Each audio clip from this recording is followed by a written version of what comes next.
Bem, agora nós vamos então para a próxima marca, ou a próxima identificação de uma seita. As seitas, a gente já viu que elas distorcem o conceito correto sobre a palavra de Deus, né? Elas tiram a divindade de Cristo ou algo da natureza dele. Elas também ensinam a salvação pelas obras. Elas são exclusivistas. E agora nós veremos que as seitas possuem fundadores ou líderes que previram o fim do mundo. Então pense, por exemplo, na seita Tabernáculo da Fé. William Marion Branham.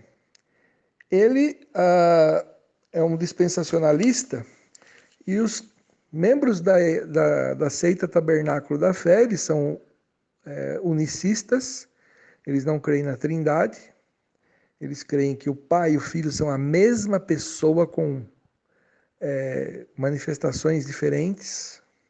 Então eles dizem, o fundador da seita Tabernáculo da Fé disse o seguinte: a era laodiceiana começou por volta da entrada do século XX, talvez em 1906. Então ele está dizendo que a era da igreja de Laodiceia, que é a última igreja mencionada no Apocalipse, capítulo 2 e 3, a última das igrejas, né? Então eles acham que nós vivemos na era da igreja de Laodiceia. A Bíblia não ensina nada disso, né? Então ele diz que a era da igreja de Laodiceia começou por volta de 1906. Por quanto tempo ela se estenderá? Como servo de Deus que tem uma infinidade de visões, nenhuma das quais jamais falhou, deixe-me predizer, eu não disse profetizar, mas predizer, que esta era terminará por volta de 1977. Se me perdoam uma referência pessoal aqui, baseei essa predição em 7 visões principais e contínuas que me vieram um domingo de manhã de junho em 1933. A dispensação da Igreja de Laodiceia, página 6. O que ele está falando aqui? Que o término da era de Laodiceia seria em 1977. Agora, o que implicou isso? Bom, a última era da igreja termina em 1977. Após isso, Cristo volta. Ele induziu todos os adeptos de seu movimento a achar que Cristo voltaria até 1977. E isso jamais aconteceu. Não é? Os Mormons, eles deram a entender, através de Joseph Smith, né, que Jesus voltaria em 1891. Ele pregou em 1835 que Jesus viria dentro de 56 anos. E isso cairia em 1891. Então, teria uma data limite para Cristo voltar. Então, essa profecia está em seu diário de 6 de abril de 1843, ali registrado para quem quiser pesquisar. Agora, se você quer declarações mais fortes, né? Os testemunhos de Jeová, por exemplo, eles previram o fim do mundo para 1914, 1925 e 1975. Né? Sobre 1914, eles disseram o seguinte, olha, não vemos nenhuma razão para mudar os números, nem poderíamos nós mudá-los se quiséssemos. Eles são, nós cremos, datas de Deus, não nossas. Tenha em mente que o fim de 1914 não é a data do começo, mas do fim do tempo de tribulação. Não vemos qualquer razão para mudarmos de opinião. Publicaram isso na revista Torre de Vigia de Sião, de 15 de julho de 1894, página 1677, volume encadernado, numa reimpressão em inglês. Então eles disseram que Charles Taze Russell, fundador das Testemunhas de Jeová, que na época se chamava Estudantes Internacionais da Bíblia, ele disse que não havia necessidade de mudar a data que ele havia previsto, né? Em outras sentinelas ele disse que a igreja seria levada num arrebatamento, né? Em 1º de outubro de 1914, então ele não via necessidade, né, nenhuma de mudar essas datas porque eram datas de Deus. Não vemos razão nenhuma para mudarmos de opinião. Na verdade, ele mudou de opinião porque quando o fim não veio, né, então aí ele teve que mudar de opinião. Com certeza, né? O maior inimigo do falso profeta é o tempo, né? Os TJs vão dizer assim, não, mas ele não era um falso profeta, ele não fez uma profecia e falou em nome de Deus. Para ser falsa profecia, ele teria que ter falado, eu profetizo em nome de Jeová. Não, não tem nada a ver. O que ele fez foi o seguinte, a função de um profeta não é só criar uma profecia nova, mas é interpretar a profecia. Então, Charles Taze Russell interpretou profecias através de cálculos cronológicos baseados em piramidologia. Ele usou cálculos da pirâmide de Gizé, medidas da pirâmide de Gizé, para chegar a essa data de 1914. Isso é um absurdo, né? Então, ele é falso profeta porque ele interpretou errado a profecia, não é? E assim a Bíblia diz claramente, né, que aquilo que o profeta falar e não se cumprir, não devemos dar nem trela para o falso profeta, né? Conforme diz Deuteronômio 18, 10 a 12. Tá? Os adventistas do sétimo dia, então eu já mencionei isso, eles previram a volta de Jesus, primeiro para 21 de março de 1843, depois para 22 de outubro de 1844. Então aí, né, não se cumpriu. Então a igreja adventista ela surge diante de uma falsa profecia, que é um absurdo, né? A nação de Israel nasce diante de uma origem santa, correta, né? Guiada por Deus. A igreja também, lá no Pentecostes. Né? Agora, as seitas elas surgem cheias de problemas, né? Com previsões para a volta de Cristo. Teve uma seita também, que já mudou de nome, mas começaram com um tal de movimento crescendo em graça. E então, esse movimento era liderado por um sujeito chamado José Luiz de Jesus Miranda. José Luiz de Jesus Miranda era um porto-riquenho, ele foi pastor batista e de repente ele achou que ele era a reencarnação do apóstolo Paulo. Mas não contente com isso, ele passou a dizer que ele era a reencarnação de Jesus Cristo, homem. E a partir de 1981, ele começou o seu ministério, apregoando coisas absurdas. Em 2006, 2007, esse camarada começou a profetizar que a igreja dele seria transformada, né? Essa igreja crescendo em graça, seria transformada em corpos glorificados, que mais tarde ele chama de corpos atômicos nucleares. E ele pôs uma data limite para isso, 30 de junho de 2012. Que você já sabe o que aconteceu, né? Eu até no meu condomínio, onde eu morava em São Paulo, eu disse para um adepto dessa seita, olha, eu profetizo que isso não vai acontecer. E quando foi 1º de julho, meia-noite e alguns minutos, eu bati na porta do apartamento dele, do local da casa dele ali, pois estavam com as luzes acesas. Ele abriu a porta e eu disse para ele, olha, eu falei para você que não ia acontecer nada disso. Não é? Então a minha profecia que estava certa. Por quê? Porque é ridículo, né?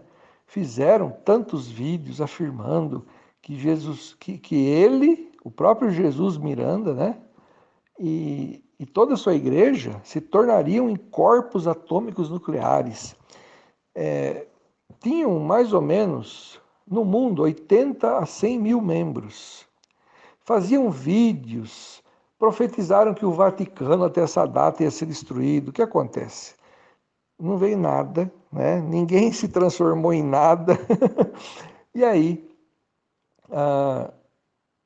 vem aquela velha história, né?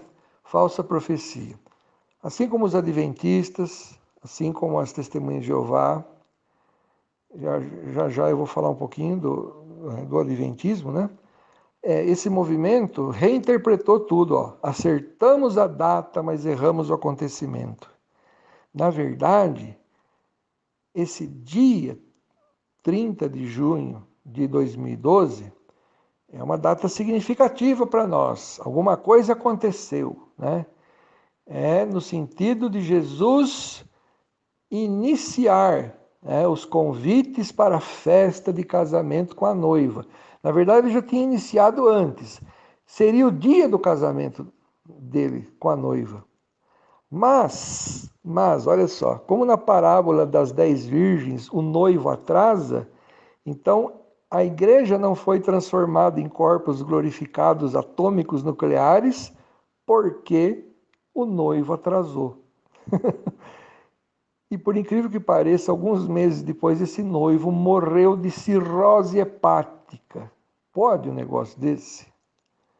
Então se percebe, né? Aí que acontece? Tá vendo? Olha, agora Jesus Cristo, homem, não é mais Jesus. Ele é o rei Melquisedeque lá no céu. Olha quanta abobrinha que os caras ensinam, né? Tudo em cima de falsas profecias que não se cumprem. A Igreja Adventista do Sétimo Dia não fica para trás disso. Veja, eles previram a volta de Cristo para 22 de outubro de 1844. Não aconteceu nada. Claro, está na Bíblia, que ninguém sabe o dia e a hora, né? Aí, como é que resolveram essa parada toda? Um sujeito chamado Irã Edson foi num milharal e ele disse ter tido uma visão.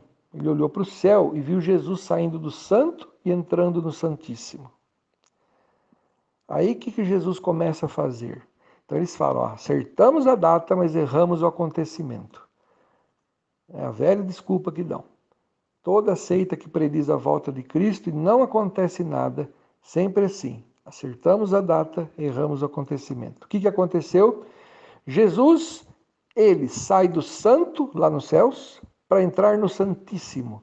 E aí ele inicia uma obra chamada de juízo investigativo, onde ele analisa os arquivos celestiais, as obras de cada professo cristão. Cada professo cristão. Obra por obra. Qualquer denominação religiosa, em qualquer era da história do cristianismo, cada professo cristão vai dizer, né, vai ser analisado obra por obra. Jesus Cristo diante dos anjos menciona nomes, aprova nomes, retira nomes, menciona as obras, obra por obra, segundo Ellen White. Olha que absurdo, onde que a Bíblia ensina isso? Fazem um malabarismo bíblico que não dá para comentar aqui agora, teríamos que fazer uma série de palestras só sobre isso, mas para provar isso. E na verdade é o quê? Tudo isso nada mais é do que um absurdo. Primeiro, do ponto de vista da lógica. De 1844 para cá, já se passaram 91 milhões de minutos.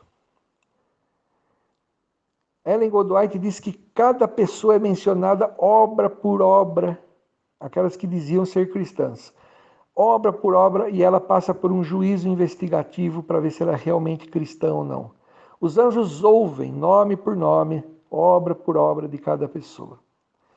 Então, se nós dividirmos o número de mais ou menos uns 5 bilhões de professos cristãos que existiram em toda a história da humanidade, nós vamos chegar numa cifra de décimos de segundo para cada julgamento, gente. É um negócio absurdo. Aí o adventista vai dizer assim, não, mas já foi explicado em nossas literaturas que esse tempo aí não é linear, porque, afinal de contas, Jesus ele é onisciente, onipresente. O problema, olha só a contradição adventista, né? Olha o malabarismo que eles fazem. Quando você pergunta, o seu Jesus é onipresente? É, claro. E como é que ele sai do santo e entra no santíssimo? Aí eles dão uma resposta até que teológica. Não, é que ali é o corpo de Jesus, o homem Jesus ressuscitado, glorificado. Então, o corpo ressurrecto dele, aonde ele está, no céu, no santuário, ele é limitado ao tempo e ao espaço. Ah, muito bem, beleza. Então você vê, quando a gente questiona como é que Jesus sai de um lugar e vai para o outro, aí eles apelam para a limitação do corpo de Jesus, né? Do homem Jesus ressuscitado. Agora, quando a gente fala, e como é que Jesus lê arquivos, pecado, pecado, nome por nome diante dos anjos? Aí não, ele não está limitado ao tempo e ao espaço, porque aí ele é onipresente e onisciente, né? Você percebe? Quer dizer, é uma contradição, tá? É uma contradição. Então, eles, veja, por causa de uma falsa profecia que não se cumpriu, eles ensinam uma doutrina nova na história da igreja. Se é que isso é igreja. E não é igreja coisa nenhuma, é seita. E essa nova doutrina, ela é estranha por quê? Porque todas as etapas, né, da vida de Cristo em relação ao homem são bem delineadas na Bíblia. Antes da criação, João capítulo 1, versículo de 1 a 3. Colossenses 1, 15 a 19. Aí, durante a criação, Gênesis 1, né, ele participa da criação do homem, né, e dos céus e da terra. Hebreus 1, versículo 8 a 10, ele estende os céus e a terra. Né? O tempo de Jesus, antes da sua encarnação, com relação a Israel, Jesus fala, Jerusalém, Jerusalém, matadora dos profetas, quantas vezes eu quis ajuntar-vos como a galinha junta seus pintinhos. Então Jesus tinha um ministério lá em Israel. Né? Ele, como Deus, ele atuava ali, né? Juntamente com o Espírito Santo também. Aí a sua encarnação, né? Todos os evangelhos relatam a sua vida, a sua história, a sua morte, a sua ressurreição, a sua ascensão, o que ele está fazendo hoje, sentado à direita de Deus Pai, tal. Aí um dia ele vai entregar o reino a Deus Pai, tudo delineado, cada etapa da obra e vida de Cristo. Tem textos bíblicos claros, mas cadê o juízo investigativo? Onde que a Bíblia fala, né, que se iniciaria um juízo investigativo a partir de 22 de outubro de 1844? Quem da igreja previu isso? Que apóstolo ensinou isso? Ninguém. É uma seita que ensina abobrinha. Infelizmente, essa que é a verdade. Né? A doutrina do juízo investigativo, na verdade, é uma manipulação de textos para justificar o fiasco, a grande decepção adventista de terem previsto a volta de Cristo, sendo que a Bíblia fala acerca daquele dia e daquela hora ninguém sabe, só o Pai. Mateus 24, 36, Marcos 13, 32. Certo? Muito bem. E outros, né, tantos outros profetas, falsos profetas, já previram a volta de Cristo, ou coisa parecida, né? A ascensão aos céus, transformações, nada disso. Se você um dia for encontrar alguma igreja prevendo volta de Cristo com data marcada, caia fora, tá? Muito bem, nós vamos agora para o último, a última marca, né, de uma seita, tem a ver até um pouco com o que nós falamos, que as seitas possuem interpretações absurdas ou ensinos ridículos. Por exemplo, Charles Taze Russell ensinava que os dinossauros foram levados por Deus para morar em Vênus. Que caminhada longa, não? Que absurdo. Ele ensinava que as moscas foram criadas pelo diabo. Você dá para acreditar num negócio desse? Joseph Smith Jr. ensinou que pai e filho apareceram em carne e osso para ele. Né?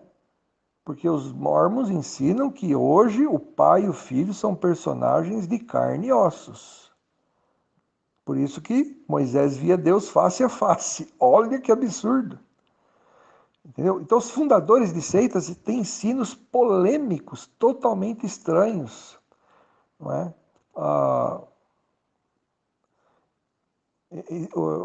Por exemplo, o Allan Kardec, quando ele escreve o livro A Gênese, ele chega a dizer que os espíritos que habitaram a Terra e desencarnaram aqui, por terem já um estado evolutivo melhor, né, de evolução espiritual, eles foram reencarnar num mundo, num planeta muito mais próximo da perfeição, e não é outro senão Júpiter. Na época, assim como hoje Marte é a grande sensação das conquistas, né, das especulações, na época, no século XIX, era Júpiter. Então você tem, por exemplo, Ellen Goldwhite, adventista, né? Ela disse que uma vez ela teve uma visão que pareceu-lhe muito real e que nasceram asas nas costas dela. Ela tomava Red Bull. E aí ela foi levada a um planeta de 7 luas que todo mundo que ouviu a história dela identificou como Júpiter. E ali ela se encontrou com quem? Com o bom e o velho Enoque. Agora não importa se foi Júpiter ou não, né?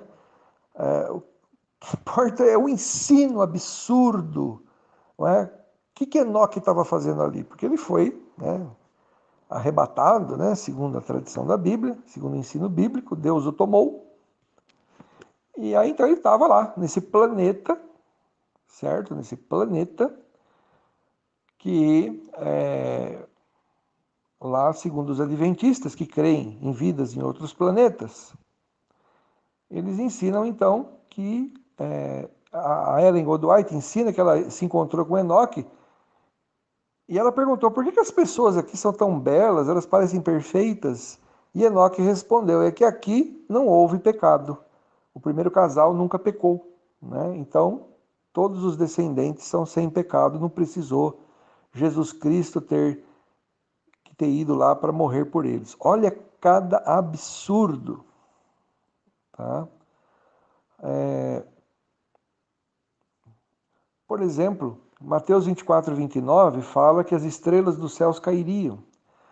A Ellen Goldwhite diz que isso se cumpriu numa chuva de meteoros em 1833. As estrelas dos céus caírem, foi a chuva de meteoros. Caiu aonde? Não é? Quer dizer, na verdade não caiu nada, né? Não tem nada a ver. Foi a maior chuva de meteoros, mas as estrelas dos céus caíram, não tem nada a ver com isso. Tem outras interpretações melhores, claro, não são perfeitas, mas também não são ridículas quanto essa. É tudo para dizer que antes de Jesus iniciar a obra do juízo investigativo,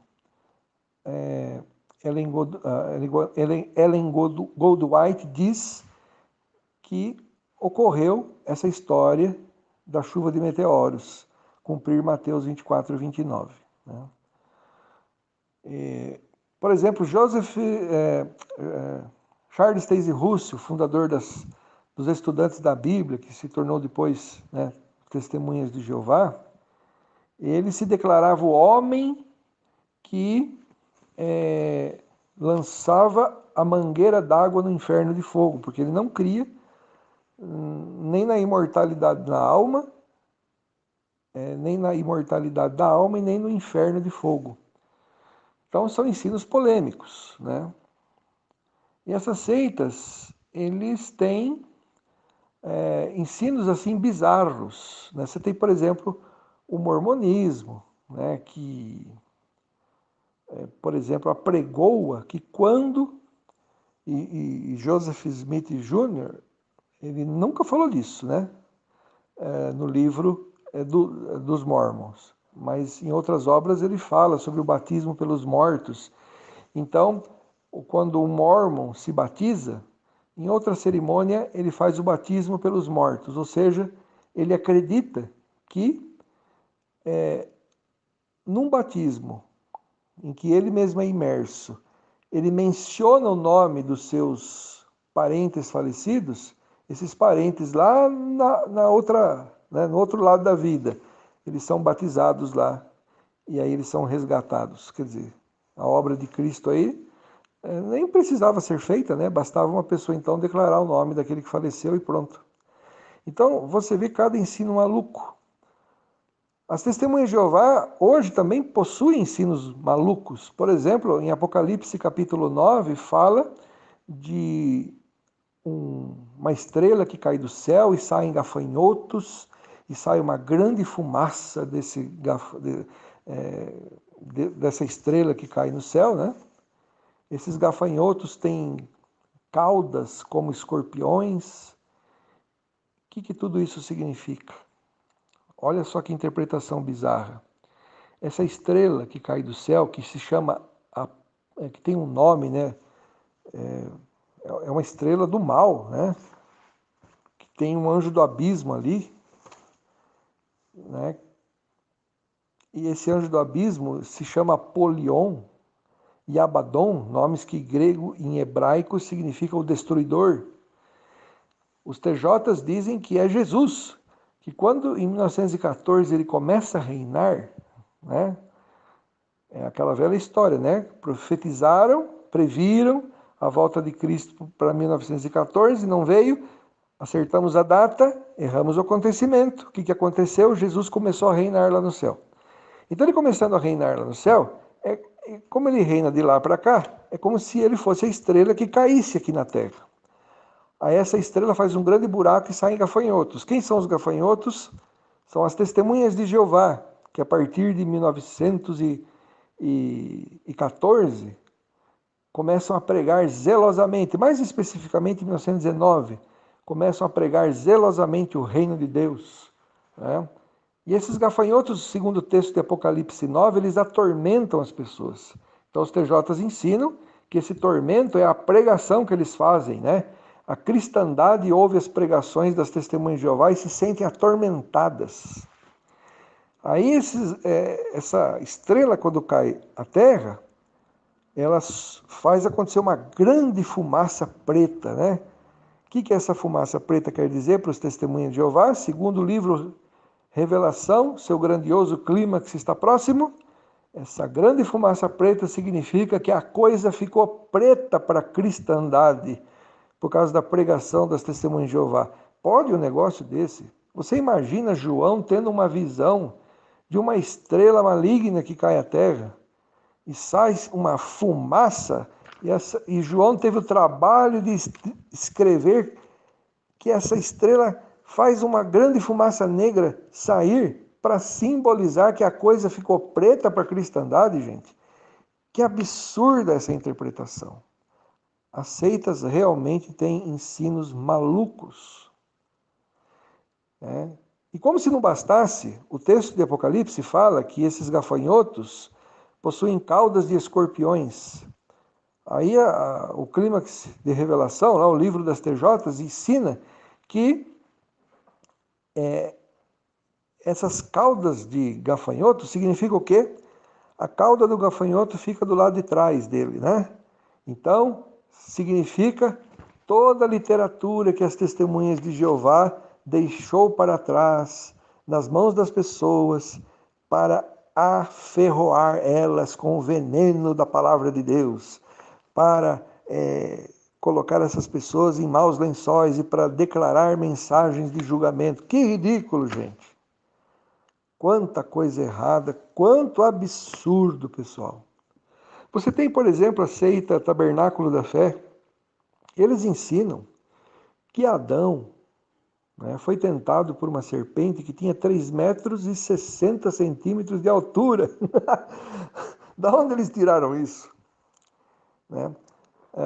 E eles ensinam que o sexo não era plano de Deus, que a reprodução se daria de outra forma, mas que o diabo, na verdade, foi o primeiro a ter relações sexuais com Eva. Depois Adão teve relações sexuais com Eva. Olha que loucura isso. Onde que a Bíblia ensina isso? Você tem a seita do reverendo Moon, que ele já é falecido, esse homem, mas os seus herdeiros, né, tomam conta dessa seita. E eles ensinam que o propósito original de Deus não era a reprodução, não era a procriação através do sexo. Mas a serpente enganou Eva, fazendo com que ela transasse com ele, com a serpente, e depois com Adão. Então, Jesus Cristo veio aqui para quê? Para semear o esperma correto na raça humana. Então, ele teria que ter relações sexuais com mulheres para nascer pessoas puras. Mas como não deu tempo para fazer isso, porque mataram ele, aí veio o plano B de Deus.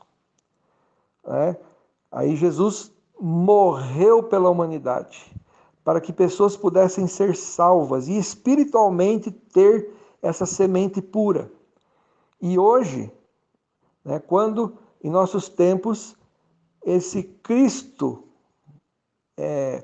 renasce, né, como o reverendo Moon ensina seus adeptos a fazer aquilo que Cristo tinha que fazer, ter relações sexuais para semear a semente correta nas pessoas. Olha que absurdo. Você imagina um pessoal desse tentar evangelizar sua família? O que esses caras não vão querer fazer com a sua mulher? Gente, é um absurdo o que esses camaradas ensinam, tá? Por isso que a gente ouve relatos de pessoas que foram, né, que sofreram certas coisas aí que nem é bom falar, porque, sabe, é realmente uma lástima. O mundo das seitas, ele é tenebroso, ele é satânico. E nós, como cristãos, defensores da palavra de Deus, que amamos a palavra, defendemos a sã doutrina. Precisamos sim estudar como é que eles agem, em que eles acreditam, e levar as verdades de Deus e alertar, olha, tem ensino de demônios por aí. Né? Sobre ensinos polêmicos, até em igrejas que creem na Trindade. Né? Por exemplo, você tem igrejas cristãs que passaram a ensinar, e várias, o culto aos anjos. Olha, irmão, eu estou vendo um anjo aqui, ele está ali, ele está ali. E chegaram até pôr cadeira para esse anjo sentar. Quantas vezes a gente vê gente cultuando indiretamente anjos? Olha, irmão, olha o anjo aqui, eu estou vendo. Ele está voando ali na igreja. Irmãos, todo mundo que viu o anjo, com exceção de Maria, porque ela era uma pessoa tão especial, escolhida para ser mãe de Jesus, mas ela reagiu, né, de forma espantada, mas os outros tiveram medo. Eu queria que esses líderes que dizem ver anjo vissem um anjo mesmo. E aí eu queria conferir a cor da cueca deles, para ver se eles realmente estão tão acostumados a ver anjo, como eles afirmam. Um anjo voando dentro da igreja, coisa pequenininha, né?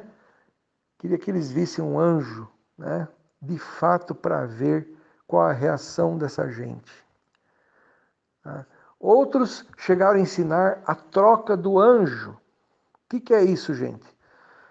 Então nós temos anjos que acampam ao redor dos que nos temem.